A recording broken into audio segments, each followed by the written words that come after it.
think somebody was objecting to me speaking tonight.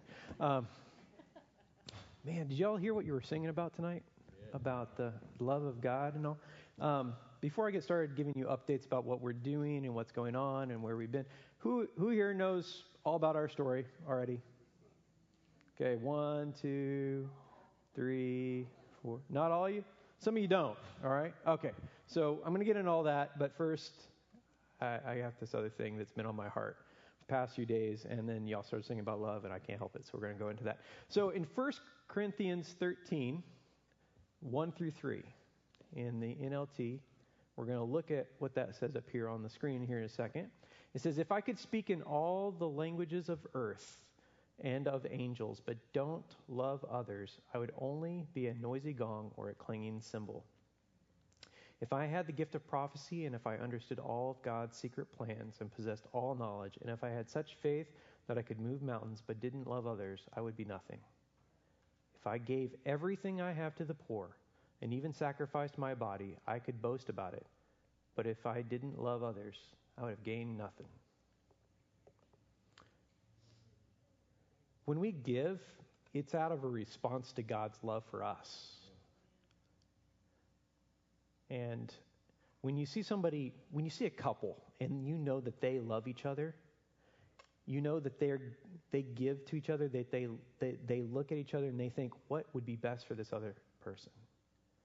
And when you see a child that is loved by their parent, you see them respond to that parent and want to obey that parent. When you see friends that love each other, they respond in love to one another and want to give and to help each other. And that is what really missions is about. You read Paul over and over and over again. He's asking them, you know the love of God. Respond to that love. Here's how you can respond. Here's a way. Give to this. Give to Jerusalem. They were in dire need in Jerusalem. There was a famine going on there. They were having a really hard time in Jerusalem. Give to this ministry. Help, at different times. He was being supported by one church in order to go help with another church. Plant one. He got that one going. He got them to give send him to another one again. And it's because they loved God. It's not they loved Paul. Yeah, they liked Paul. Paul was good, Some people said he wasn't so great, but most part they loved him, and they sent him out to go and spread that love. And in the end, that's what the response is. Does anyone, when you hear about the love of God, does anyone in here have a response of, eh? Anyone?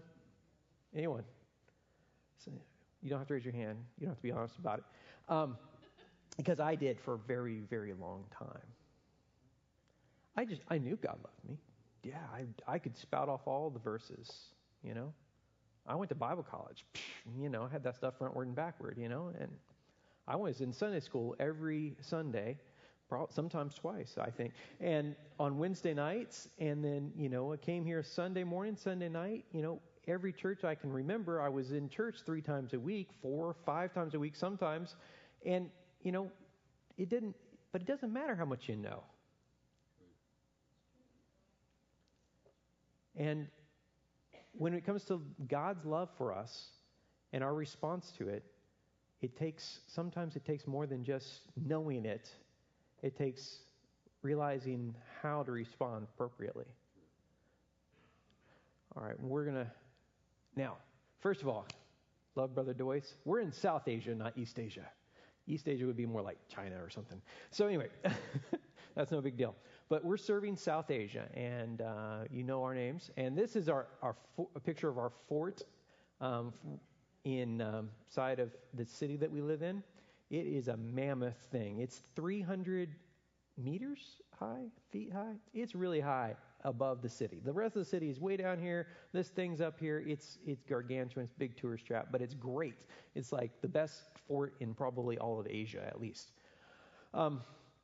Next picture is our family, and we have prayer cards. Now, if you guys haven't seen the prayer cards, that's because we haven't mailed them out yet. But you get first dibs on them. We got probably 50 of them in the lobby out here on that, is it the welcome table? Is that what you call that? And I've got them out there, and so if you want to take a prayer card, it's on there. It's also got information on the back about how to pray, where to send, if you want to get an email or newsletter by email, or even how to support us is on there, okay? And Brother Doyce already introduced our 3 kids, Isaiah, Shiloh, and Cleopatra. Now, Isaiah is 11. He's playing basketball right now with Upward, and he's doing really phenomenally in school, and he reads books incredibly fast. He's at his grandparents' house today and picked up a book this morning, and I think it's about 300-page book, and he's got about 50 pages to go. So he just reads like nothing, and he's been going through a lot of books, and he's growing in the Lord, we hope, and growing at least in knowledge. So Shiloh is 8 years old, and he's doing really well in school too. He's been also going to through Easter Seals of North Texas. He's been getting some applied behavioral therapy, and he's also been getting recently some speech therapy to help him with communicating better. It's speech and language therapy, and it's been helping him with communication, and he's been doing phenomenally well with that. And I think he really likes the teachers he has there, and also his teachers in school. And that was just God's plan for us, because I don't know if y'all remember, we got back in the States in July of 2010. Is that right? Or is it 11? 2011. It's been 3 years. 2.5 years. Okay, July 2011. And we stayed a year, and we were applying to get therapy for him in all these different places. Nothing. In fact, I got called by someplace called Metro Care. He is on a 10-year waiting list for services from Metro Care. So they just called me back the other day to reconfirm that we still had that phone number. And so we got 10 more years wait on him. It was 12 years apparently when he started. So we had no hope. We got to the end of it after a year, and we were like, well, we need a couple more months before we leave. And we're going to leave in September. And in August, we got called by Easter Seals, and they said he could be in this till he turns 9, which will be this March. So he's gotten that, the behavioral therapy through that, and then just recently, after a lot of paperwork and a lot of waiting around, they finally got the speech therapy. And hopefully he's going to start with occupational therapy too. But by the grace of God, he doesn't need physical therapy. It's a third type that he was originally they were saying he needed, and now they're saying he's age appropriate for those sorts of activities, those sorts of behaviors. He's also playing basketball with now, and so he's got a very full schedule. So you might pray for him. He doesn't get too overwhelmed. And Cleopatra, man, she is just like growing. She's starting to read and read everything and ask a lot of questions, and she knows a lot of things, and she'll tell you all about it. And she's losing teeth, and she's in cheerleading, and she's also likes art and likes projects and likes excitement. If there's a party, Cleo wants to be there. And so she's just enjoying life, and she's getting really big. So that's our kids. So I just wanted to cover that so we can get those great things out of the way, because they're amazing. If I don't stop now, we won't. Now, you guys know I'm from Indiana, right? I was born in Anderson, and Mecca and all. And we got here when I was about 6, and we came to Shreveport. And I had my first cross-cultural experience then. And Shreveport and Anderson, Indiana are two very different places. Not totally different, but different. It should be the same. It's the same country. It shouldn't be that big a deal, but it is. It's a big deal. The food's different. People talk differently. They have different attitudes about a lot of things. And I almost failed spelling because I was trying to spell things phonetically. And they said 5, and I wrote F-A-V-E. I didn't know what was going on there, but I wasn't doing too well. But I've since recovered, and I think I'm bicultural now. I can go there, and I can come here. So I think I'm doing pretty good. And then while I was here, we went on a mission trip to Eagle Pass, Texas, and Piedras Negras. And while we were there, one day when somebody was preaching in Spanish and I didn't know what they were saying, I was praying. I was like, God, what do you want me to do? And that's a horrible question to ask God. Because he said, ministry. And I said, okay, what kind? And there was nothing. But I felt like that call on my life. And so I prayed about it some more and talked to several people that were influential in my life. Brother Billy at that time, talked to him quite a bit, and Dave Dooley came along, and we went to Mid-America to look at it. And then I eventually went to Mid-America Bible College and went to I didn't know what to do, because ministry, what does that mean? I decided to do pastoral ministry. That way I could, get some electives, do whatever I wanted to. And meanwhile, my beautiful, before this wife, Kendra, was born and raised in Denver, Colorado. And you think I had it rough coming to Louisiana. So she's lived, then she went to, she's from Denver. And it's a really nice place. Have you guys been to Denver? It's nice. We lived there a couple times since then, and at different times when we've come back on furlough and so on. And then she came to Mid-America, like my senior year, something like that. And we met, and I saw her, and I thought, wow. All right. And she looked at me, and she'll have to tell you what she thought, but she said, she told me that later that she looked at me across the room and thought, I'm going to marry that guy, and went, what am I doing? No, that's not going to happen. Anyway, but yeah, it worked out. And so, then we were still in the midst of, I think it's sometime just after we'd gotten engaged, we were talking about what are we going to do? We have these ministry degrees from Mid-America. We are both feeling like, eventually I came to convince that missions was probably a good idea, because, if you look at the world and the population and how many people are here and how many people are there and how many people are ministering to people here and there, it becomes pretty obvious to me, at least, that if you've got it in you to be able to go someplace else, that probably should be where you go. And then I started praying about it, just, saying, God, make my heart reverberate with what this logic tells me is true. And so eventually I came to understand, my heart felt a real need for that.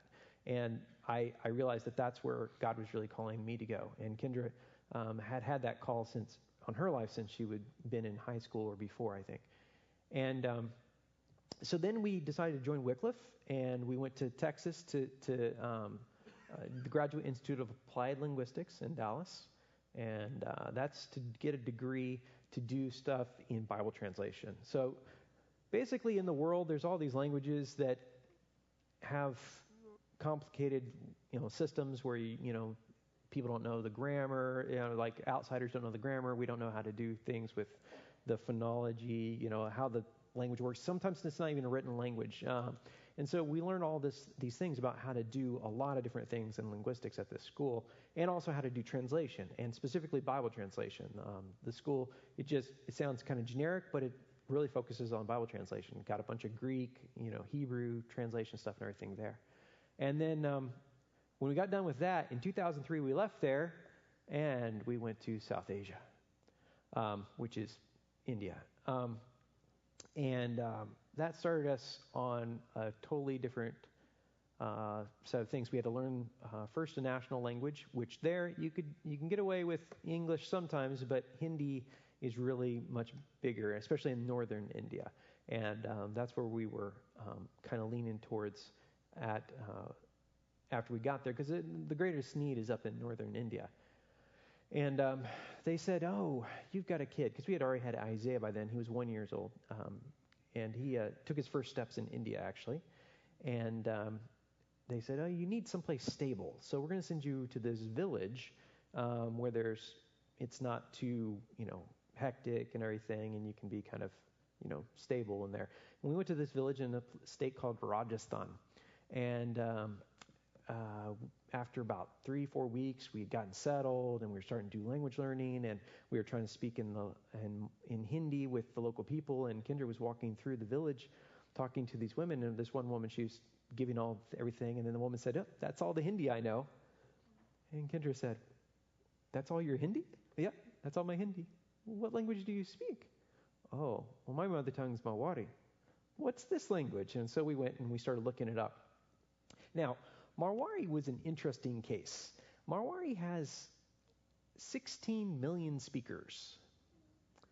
A lot of Wycliffe translators work in languages in Papua New Guinea and other places in the world where they're talking like 1,000 people, 10,000 people, 3,000, 300 people. There's some village, there's some languages, little tiny languages that are really, really viable languages that they do Bible translation for. And when we discovered that they didn't have a Bible in the country for Marwari,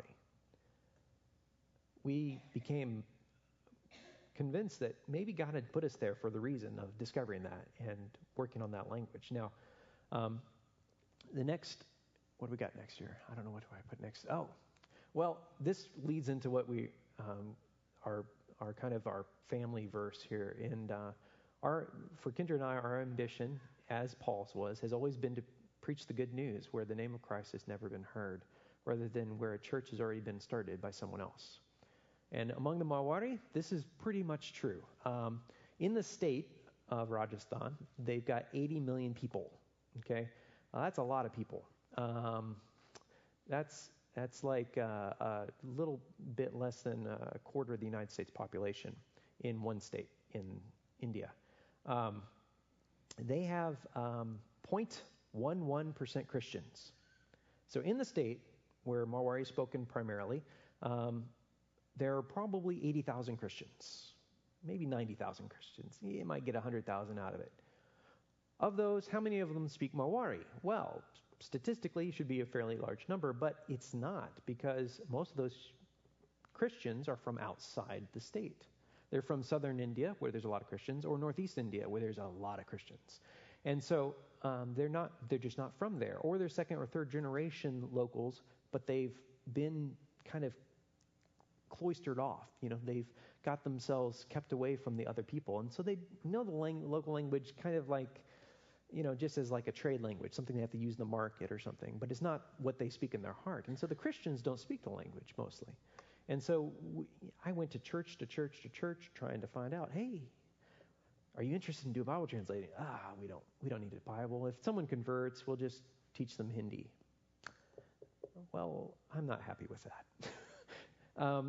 Marwari there'd been people trying to evangelize Marwari speakers for like probably 150 years, and they had no response. In fact, I'm pretty sure it's almost 200 years.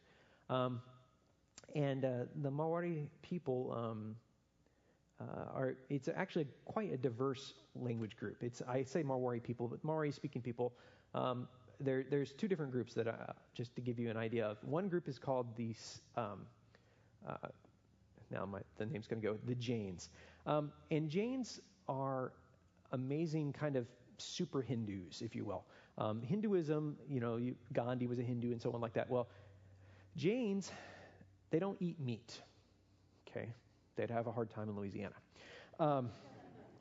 They also don't eat potatoes, carrots, onions, or anything that grows underground. And this is if you're like really Orthodox Jain. Now, some of them, they'll eat potatoes and stuff.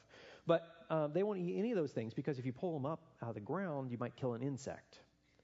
They have to eat before dark, because after dark, a lot more flies and bugs, mosquitoes. You don't want to accidentally inhale one and accidentally kill one, because that would be a sin. And there's things like that. If a Jain is angry at you, he says, I'm going to throw this wall at you, and grabs a wall.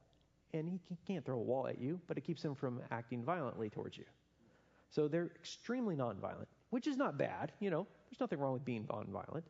But they're also very much about not eating certain things. They don't drink alcohol. If they're a monk or a nun or something like that in the Jain religion, they sweep the ground in front of themselves as they walk, so they don't accidentally step on an ant or something like that and kill it. And this seems extreme to us. A Jain prophet, one of their gurus, said one time, even killing bacteria or plants is a sin. It's just less of a sin, and it cannot be helped. So they're extremely about this works kind of thing, And Jains are one group of people that speak Marathi. And then we have the Rajputs. Okay? A Rajput man is supposed to be a warrior. He eats meat. He drinks alcohol. And he doesn't have to worry about worshiping God until he turns 60 years old. Okay? These are bad dudes, all right? They carry big swords, not in public anymore, but they used to. They had big swords and shields, and, they were supposed to have their mind on war all the time and all stuff like that. They've got this long history of this. Now they're mostly in business owners, and it kind of makes for interesting bartering. But they are this. They've got this great pride in their life. I was on a train with a Marwari man who's a Rajput, who is in the army, and he's 59 years old, and he goes, you know what? My birthday is in 2 months. I have to give up drinking alcohol.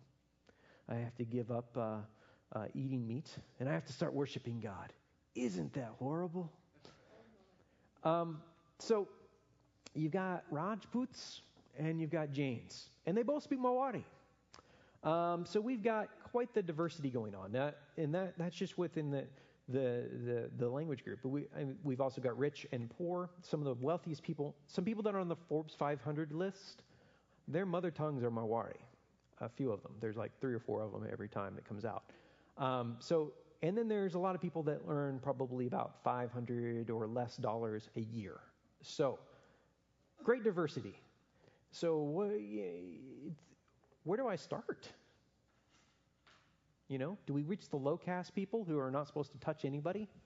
Or do you start with the high caste, the Brahmin priests who are not supposed to touch certain people either, but they're not supposed to touch them because they're trying to keep themselves holy? They're like the Pharisees over here, and then you got the untouchables over here who aren't supposed to touch people because they make everybody else unclean because of their life. So you've got, where do you start? Who are you supposed to reach? What are you supposed to do? We worked for a while with the language helpers that were Hindus, trying to figure out the language, learn the language and everything. And this is actually a village this was taken in a village where I went with one of my language helpers. And I know at least the old man in the white between the pink and red turban guy, he has passed away. And he was the grandfather of my language helper. He offered me opium in the village. A little black rock was to eat, and I said, what is this? And they were saying a word that I didn't recognize, and my language helper came in and goes, oh, sir, no, you don't want to take this. I'm like, what is it? He told me it was opium, and I said, oh, okay, yeah, maybe I'll pass today. Thank you. But when you got a 75-year-old man offering you opium, you begin to take everything a little slower and ask a lot more questions about everything that's going on. But we want the Word of God to be in this language, and people are dying every day that aren't going to get to hear it. And it breaks my heart, but we're trying to open up the doors for this. Now, when we discovered that the churches weren't interested, when we discovered that most of the Christians didn't have any sort of interest in working with it, we decided to try to work in a way that we could help everyone that spoke the language. And how could we do that? We formed a group called Project Learn, and the idea behind it was Learn is an acronym for the 5 different principles: language, education, access, resource, and network. And what we wanted to do was basically provide use their language to help them be able to help themselves in economic ways, in spiritual ways, in every way of their part of their life. We wanted to affect that. And we applied for funding, and we were with SIL, which is an organization that we work with there in India. And I asked for a lot of money, and they said, you need to lower this down. So I lowered it down, and then they gave me half of that, my reduced amount. And so we had these huge plans, and then we didn't have as much. So we ended up saying, okay, what can we do? Well, we can hire interns. We'll bring these people in, say, you're not really being hired, you're a volunteer. We're going to train you in how to use computers, how to type, how to use all this software, how to translate, and you're going to work for us for 6 months, basically, and we'll give you a stipend every day, or for your work. Actually, it's a monthly stipend, but we'll pay you, and it's not a lot, but you're learning a lot, and then we'll give you a certificate. And they love getting certificates, so this worked out. They get money, they get a certificate, they get a training, we get their work, and we get a lot of benefit out of it for the project. And when we like somebody, we, at the end of the thing, after giving them the certificate, we say, why don't you come back next week? And if we don't, we say, thank you for your work. And we let them go. Which is really great because a lot of our colleagues have trouble letting people go. Because once you hire somebody, this is a job for life. And they don't want to ever leave. And if they're no good, what do you do with them? And when you use the church to hire them, it gets to be in politics. Whose cousin is this? Whose brother is this? Da-da-da. So we kept from having to deal with that because we had interns. They knew what the deal was from the beginning. They were only there for 6 months. It's provisional. They can leave anytime they want to. We can let them go anytime we want to. And so it just turned out to be a blessing from not getting enough money, if you will, from the project funding. But the next slide, please. This is our office. We have usually 3 interns plus an office manager.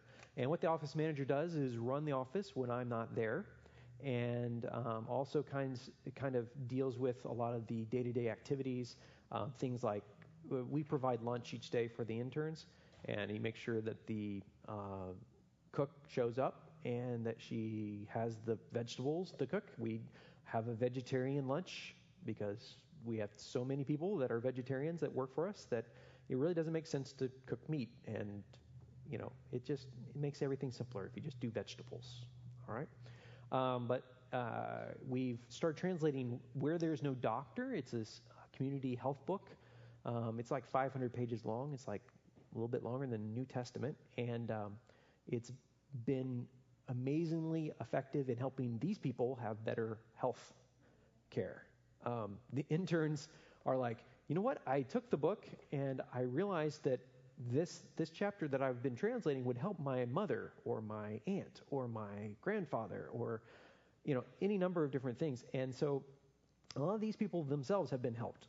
We've had really great response from translating that book itself. We also started translating, doing a dictionary, and we've worked on getting a dictionary. And Wycliffe does a lot of dictionaries because we do all this word gathering in order to translate. And most of our translations end up with dictionaries of 2,000, 3,000, 5,000 words. We currently have 53,000 words in our lexicon, which is a lot.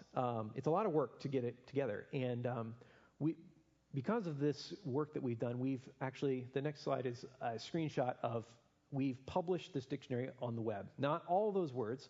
I believe we only have about 16,000 of those words on there. We try to get them up to a certain point, a word where we have we have the Marwari word, and we have an English translation of it, and we have the part of speech, and that's the minimum, and then we can put it onto the website. And this is searchable both in English and in Marwari, and eventually it's going to be searchable in Hindi too, when we get the Hindi words put in. And the idea is that Marwari speaker anywhere in the world can use this to help them with their education or whatever they're doing. If they're reading something in English and they want to know, what does this word mean in Marwari, they can try to look it up. Or if they're trying to translate something either direction, they can go in there and try to do that. And this is it's tremendous. And it's because of, you guys helping that these people are going to be able to do this. And it's helping not just locally, but all over the world. They are all over the world, literally. I mean, they're in Pakistan. Besides India, they're also in Pakistan, Nepal, Fiji, UK, the US. They're going all over the world, and a lot of them really want their kids to learn the language, and so things like this really help with that. And besides those two things, we also we'd been going. I think it was our 3rd batch of interns, so we'd been doing it for about 18 months. We had this guy named VJ, and one day while we were talking, VJ was talking about something, and this guy was asking if he wanted to go to see this guru, and he goes, I don't do that anymore. I'm a Christian. And I was like, what? He'd been working for me for 4 months. I didn't know he was a Christian. Vijay is a convert from Hinduism, and his pastor was actually the first mother tongue speaking pastor that I had met, and I'd met him previously, and I didn't realize there was a connection between the two. And Vijay ended up, through his pastor came and said, you know what, we don't need the Bible translated, and we don't need the New Testament, but you know what we do need would be maybe like the book of John. And this project, this education project that we're doing, I said, well, we can only do that if it's being used for education, or we can do it separately. I can, start something on the side or something, but I can't use this office's resources for that unless it's an education resource. And the pastor was like, well, do you think it could be used for an educational resource? And I said, yeah. If you're going to read Shakespeare, or if you're going to look at architecture, or you're going to learn about Western things, a lot of our culture, our so much of what we believe comes from the Bible. And so having the Bible as a resource for education is important. I said, now, are you going to be okay if the Hindus can understand this pretty well? And he said, well, yes, absolutely. That's who I want to reach, is the Hindus. So we're trying to do it so that the Hindus can understand. They can pick up the book and use their terminology for things, which is really odd how that's different. Like the word baptism, okay? In Hindi, which would be probably the language we'd pull a lot of these terms from, okay? Hindi translation, usually. In Hindi, they would say baptismum, okay? Very much like our word baptism. What they've done is they've taken the word baptism from Greek and they've moved it over into Hindi. And that's not a problem. We did that in English. We did that in English because King James was Episcopalian. And you know what the Episcopalians do? They sprinkle people when you baptize them, right? Well, there's nothing wrong with that. They can sprinkle, spritz, whatever they want to do. Okay, that's fine. But the word baptisma means to immerse, to dunk them.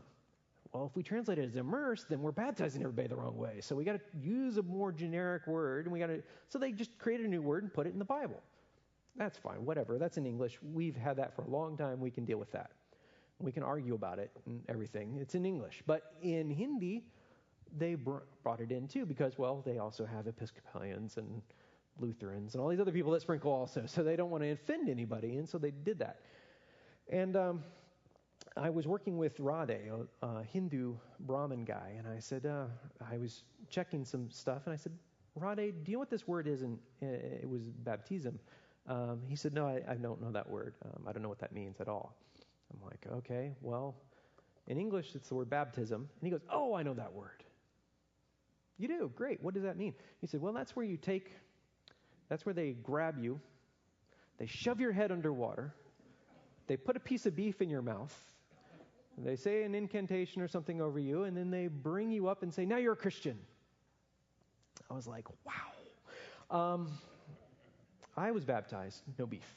Although I'm wondering if we should add that in as a steak dinner after somebody gets baptized or something, that might be. I'm just joking.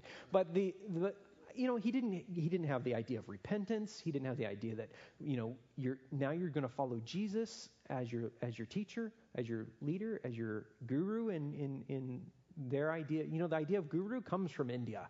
Okay, they got the idea of guru really good. So, when we talk about Jesus as rabbi, in India, I talk about him as guru because they know that word, and that's what that's very good translation of rabbi.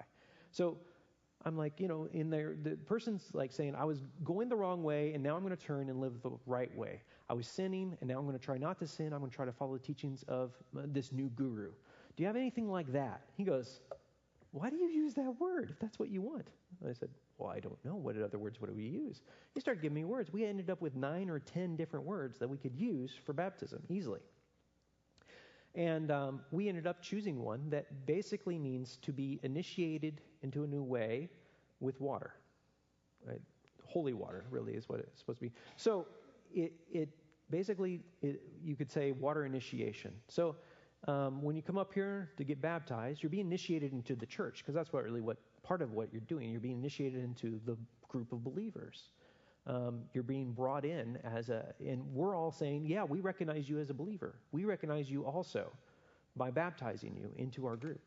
And that has been just the kind of thing that we've discovered, that it's not that they're bad translations, it's just it doesn't really help a person that's not already in the church understand what they're saying when they read it. And so we've been discovering a lot of things. Now, when you've got 53,000 words in your lexicon, when you go to look up a word like holy or righteousness or something like that, you end up with a lot of choices.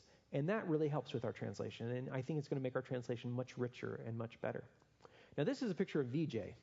He's the guy. That's a picture of VJ. He's the guy on the right.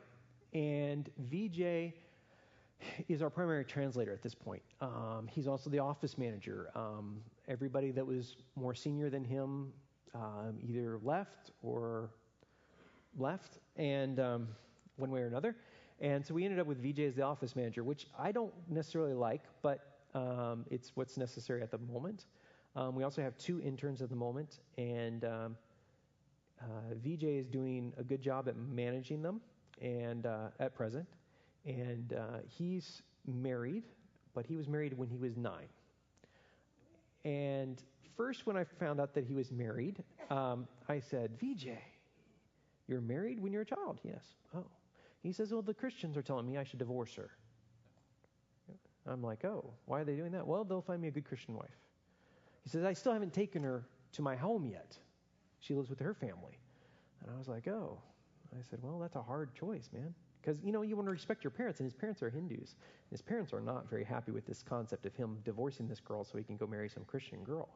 Because they've spent a lot of money to get him married off a long time ago.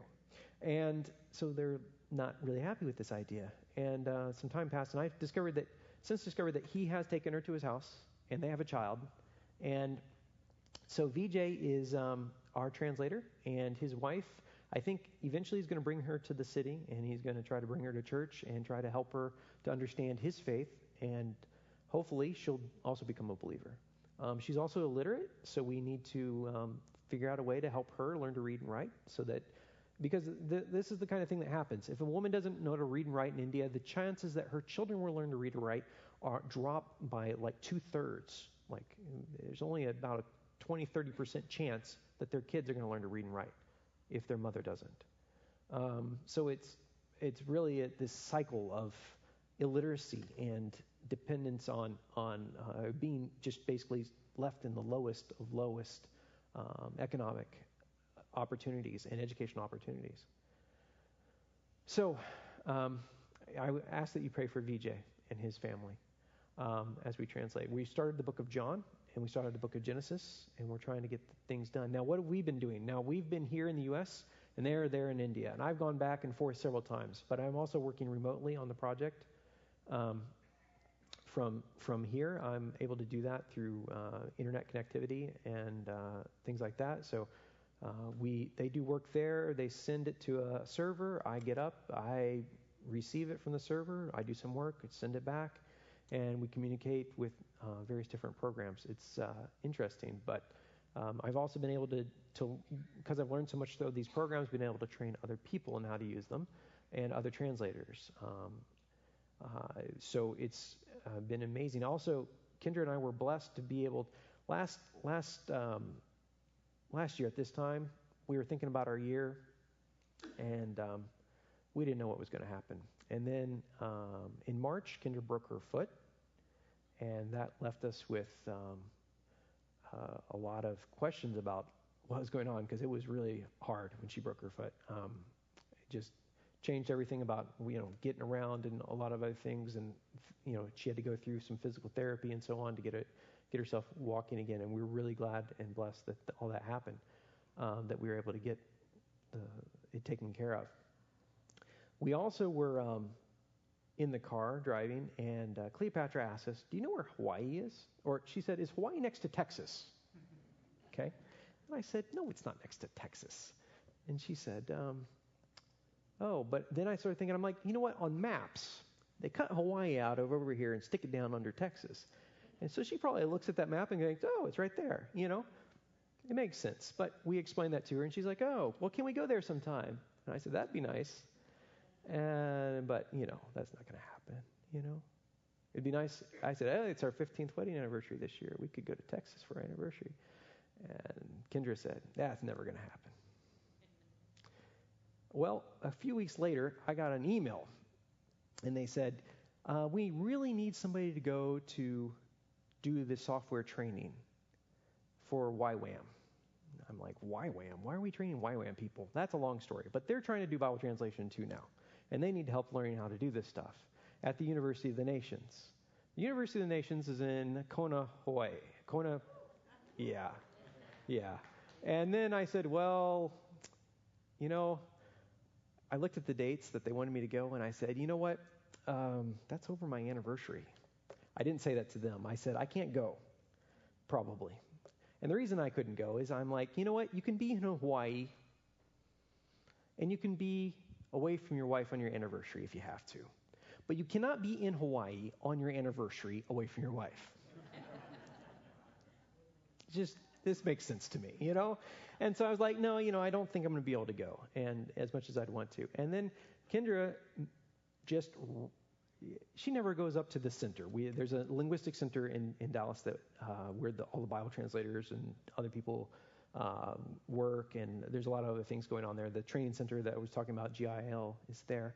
And she almost never goes up there. We both almost never go up there, but she happened to be up there for these 2 weeks taking a course on academic writing.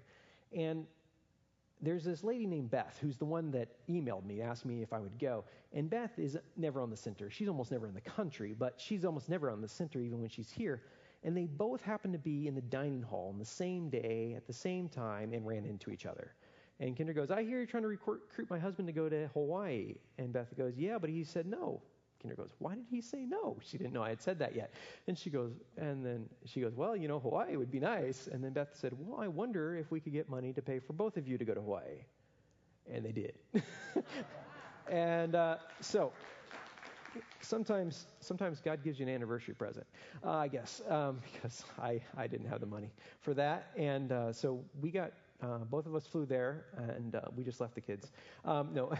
With their maternal grandparents in Denver, and then we flew to Hawaii, and we're there, and I did the training. I worked every day but the day of our anniversary, and one group paid for that, and the other group paid for the room and board there, and it was amazing for us. I mean, I don't know. Sometimes, you start thinking, hey, all these things have happened. All these bad things have happened. Hey, God, do you still care that I'm here, that I'm working? Look what I'm doing. Is this all right? Is this right? What do you want? Is it? And sometimes he gives you a reassurance, and sometimes it takes years for that reassurance to come. But in this case, it was, I don't know how else to look at it. We had been saying that several different things in our lives, several different things that had to have something miraculous take place in order for it to be successful. We kept saying to ourselves, that's never going to happen. And I think this is a way for God to say, let me decide what's not going to happen or what's going to happen. And his faithfulness to us has been amazing. And we really want to thank you guys. This church has been with us since the beginning, since I think before the beginning. Because I don't know if we spoke anywhere else before we spoke here to ask you guys. I was talking to Brother Billy even when we were still in college, before we had gotten married, and we were trying to tell him what we were thinking about doing. And then after we got married and we told him again, and he's just like, okay, that sounds wonderful. It sounds amazing. And he really encouraged us and to pursue it. And this church has been with us, helping us to pursue this. And hopefully someday 16 million people in India will have a Bible in their language accessible to them in print form and on the internet, so that hopefully even if they all get burned in India, if somebody bans it and says you can't publish it here, you can't stop the internet. So hopefully someday we can get that available to them. And hopefully we're helping people and blessing them even now through a dictionary online. And that's partly due to your giving and your prayers and your support. And we thank you so much for that. And we love y'all. And that's all I got, I think.